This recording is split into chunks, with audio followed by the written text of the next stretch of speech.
Welcome back, everybody. It's Israel Rolone here with another monthly update of the Boston real estate market. Today we will be looking at the inventory and sales statistics of April 2023 and comparing those to the figures we saw in March. Be sure to give the video a thumbs up if you enjoyed the content and show your appreciation by hitting that subscribe button. We've broken the video down into timestamps below in case you want to jump to any particular section, and let's get into it. Starting off with single family homes, the sector did pretty good. We saw a total of 122 new listings hit the market, which is a 16% increase from the 105 that we saw in March. Now in those, there was a 9% decrease in the median price and a further 12% decrease in the average price. So phenomenal news for anybody who's looking to buy a single family home this year.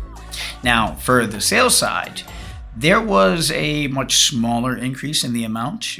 We saw 56 recorded sales last month, which is just a 3% increase from the 54 that we saw in March. Now, in those, there was a 3% decrease in the median price with a 14% decrease in the average price. So, yet again, very fantastic news for any single-family home buyers. All right, moving on to condominiums. The sector yet again did phenomenal. We did see a decrease in the amount of listings that we saw. April had 574 new listings in the condominium sector, which is a 9% decrease from the 631 that we saw released in March. Now, in those, there was a 1.5% increase in the median price, though, and a 8.5% increase in the average price. So, if you're looking for condos, they might get a little bit more expensive.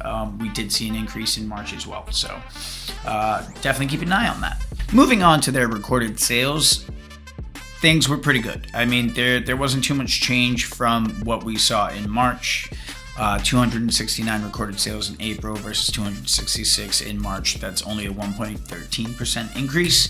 Now, the median price, however, did increase by 5% for recorded sales and 2.3% for the average price of those sales. So the sector's remaining strong, right? It's not fluctuating, not jumping up and down or doing anything. It's very, very solid. So we are confident that it's going to remain that way for a while.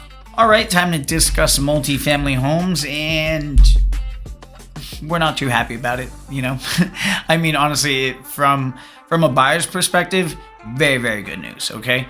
Let's jump right into that. We saw 93 new listings hit the market for multifamily sectors in April, which is a 3% increase from the 90 that we saw in March. Now, in those, there was a 16% decrease in the median price and a 30% decrease in the average price. So very, very good news for anybody who's looking to get into a multifamily. Now, on the opposite end, though, the sales side, we saw only 31 recorded sales. This is a near 40% decrease from the 51 that we saw in March. So in that silver lining, 5% increase in the median price and a 12% increase in the average price. But still, it is very, very concerning to see such a big drop in the amount of recorded sales, in particular because, you know, there wasn't that much change in the inventory levels. So we're hoping this doesn't affect home values, but it is something to pay attention to. Now, time for our year-to-year review, which of course we don't like doing too much, but we do it for you. We do it for you. All right, so things actually did go good. It wasn't as bad as it seems. In actuality, it was possibly one of the best months for recorded sales. Listing side, we're still seeing less and less inventory.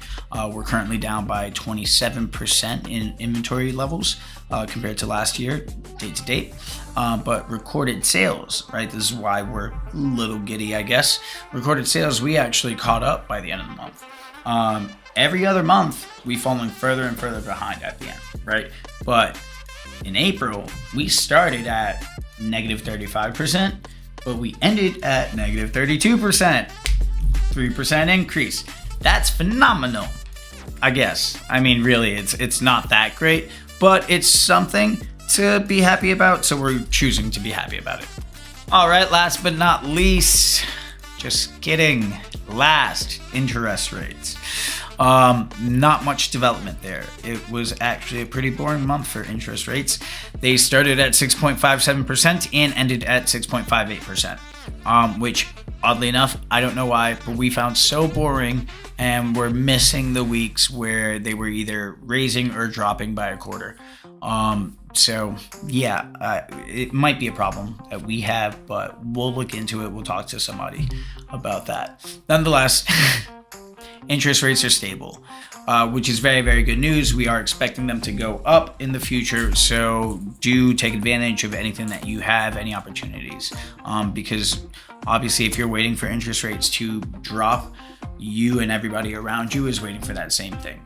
So when that happens, more than likely what will happen, of course, is that all the prices are going to go up in every home, in every condo, in every multifamily. Homes will increase because there will be so much pent-up buyer demand that you'll have a ton of people at every open house. I mean, there's still a bunch of people at open houses right now at 6.5% interest. Now imagine when those interest rates drop down to 4%. You basically have 2 years of pent-up buyer demand that's going to be hitting the market all at once, which is going to be a nightmare for any appraisers, but you know, it is what it is. Take advantage, go buy this year. Well, that wraps up our review of the Boston real estate market for April 2023. Thank you all for watching to the end. We hope you've enjoyed the video, and we look forward to bringing you even better content in the future. Be sure to tell us what your thoughts are on the current market, because we are dying to hear from you guys, and give us any insight. What do you think about home prices? Are they still too high? Are you guys seeing a lot of competition? Or if you guys have any ideas for stuff that you'd like to see us cover, be sure to drop that too. We are a growing YouTube channel and would love some input. All right, guys, thank you so much for staying this long and hearing me ramble. We will see you guys next week. Happy hunting, folks.